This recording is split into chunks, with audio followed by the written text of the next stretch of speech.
ओम शांति। घर की खुशियां कौन नहीं लाना चाहता। हम सब चाहते हैं कि परिवार में खुशियां बनी रहें। परिवार में खुशियां लाने के लिए बहुत सारे लोग अलग अलग तरीके अपनाते हैं। हम कई बार कहते हैं परिवार के सदस्यों को बाहर घुमाने ले जाते हैं तो खुशियां आ जाएंगी। परिवार के सदस्यों के साथ कुछ पल बिता लेते हैं तो खुशियां आ जाएंगी। लेकिन हम सदा काल के लिए तो पल नहीं गुजार सकते। तो परिवार में ऐसा क्या करें जिससे सदा काल की खुशियां बनी रहें, भले आप दूर बैठे हैं या पास बैठे हैं।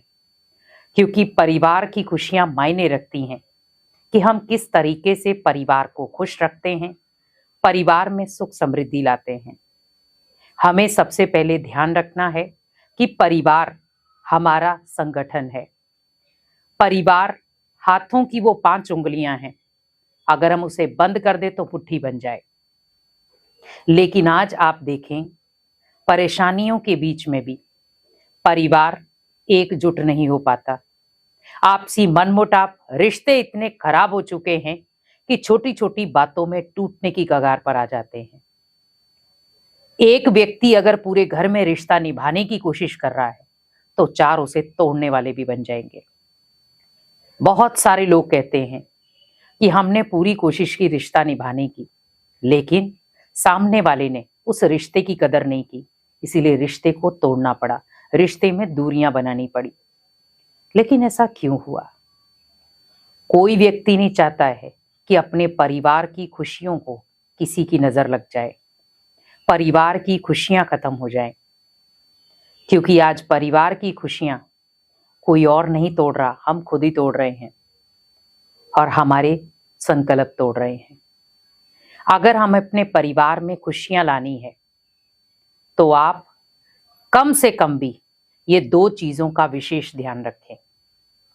पहला, आपका अगर संगठित परिवार है तो आप जब उस दहलीज के अंदर आते हैं, जो आपकी घर की मेन दहलीज है, जब आप उसके अंदर आते हैं तो कभी भी आप बाहरी वातावरण ना लेकर आए, बाहरी माहौल, बाहरी बातें, बाहरी संकल्प ना लेकर आए।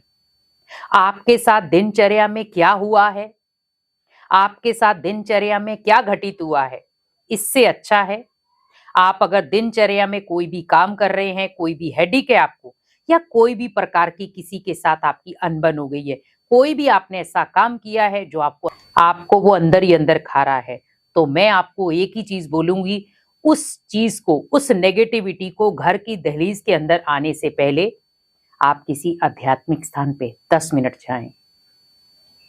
आप जब किसी आध्यात्मिक स्थान पर 10 मिनट के लिए, जो आपके घर के पास में है, वहां पर जाएं और बड़े प्यार से कुछ क्षण वहां पर बैठकर आपकी दिनचर्या में किसी ने क्या किया, आपके साथ कुछ बुरा किया, कुछ भी हुआ है जो आपको लग रहा है कि बहुत ज्यादा नेगेटिविटी वाला है और ये नेगेटिविटी में जाकर के घर निकालूंगा, तो आप बहुत सिंपल चीज क्या करनी है, आप वहां पर जाएं आध्यात्मिक स्थान पर और वहां पर खुद को पावरफुल बनाएं, खुद को चार्जफुल बनाएं।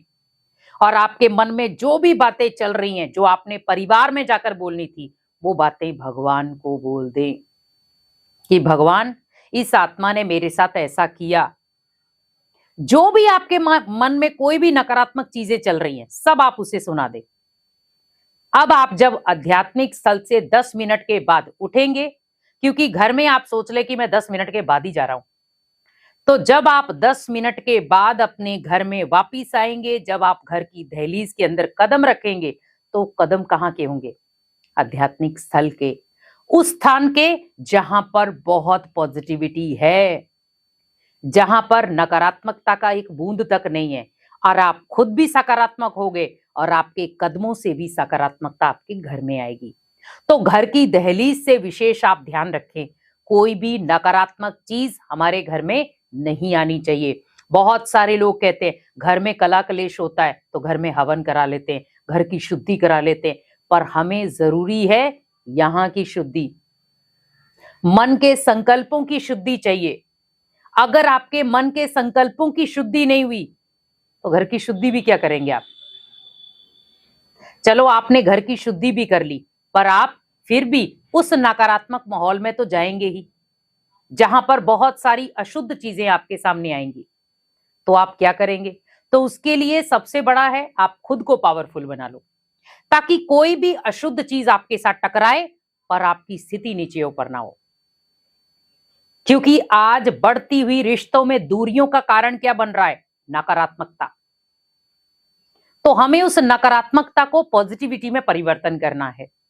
तो जब भी आप अपने काम धंधे से वापस आते हैं, आपको लगता है कि बहुत ज्यादा नेगेटिविटी है, बहुत ज्यादा मेरे को ऐसे लग रहा है कि मेरा घर जाने को भी दिल नहीं है, और अगर आपको लग रहा है कि घर जाकर के मैं गुस्सा किसी और पे निकालूंगा, तो आप कम से कम 10 मिनट आध्यात्मिक स्थान पर जाकर बैठ जाएं, खुद को शांत करें। और जब आप खुद को शांत कर लेंगे तो आप इजीली तरीके से जब घर पे जाएंगे, घर की दहलीज को क्रॉस करेंगे, तो आप बिल्कुल शांत होंगे, तो आपके परिवार में खुशियों का माहौल बना रहेगा। दूसरी चीज, अगर आप परिवार के अंदर ही हैं, परिवार में संगठन है, तो आप अगर 2-4 मेंबर रहते हैं, 4 रहते हैं, 2 रहते, जो भी हैं, आप कोशिश यही करें, मुझे अपने परिवार को कुछ क्षण के लिए वाइब्रेशन देने हैं, भले मैं किसी भी स्थान पे रहूं, भले मैं दूर हूं या पास में हूं, तो आप वाइब्रेशन क्या दें उसमें? मेरा परिवार बहुत सुखी परिवार है, मेरे परिवार में खुशियां भरपूर है, और मेरे परिवार को किसी की नजर नहीं लगी, मेरे परिवार के ऊपर भगवान की छत्र छाया है, मेरे परिवार में हमेशा यूनिटी बनी रहती है, और मेरा परिवार एक सुखी परिवार है। आप जब ऐसे सकारात्मक वाइब्रेशन अपने परिवार को देंगे मेडिटेशन के द्वारा, तो आपके परिवार में खुशियां बनी रहेंगी, भले कोई भी मुसीबत आ जाए, तो आपका परिवार भगवान की सुरक्षा के घेरे में आ जाएगा। तो आप सोचो, जब भगवान ही आपके परिवार को संभालेगा, तो आपको तो कोई चिंता करने की जरूरत ही नहीं है। तो परिवार भगवान को सौंप दें कि ये भगवान आपका परिवार है और मैं भी आप ही का हूं। तो जब वो भगवान का परिवार हो गया, तो भगवान उस परिवार को कैसे संभालेगा? बहुत शांत। और भगवान उस परिवार में कभी भी दुख की लहर आने नहीं देगा। इसीलिए कोशिश करें, अपने परिवार में खुशियां लानी है तो आप इन 2 चीजों का ध्यान रखें, और अगर आप ध्यान रखेंगे तो परिवार में खुशियां बनी रहेंगी। ओम शांति।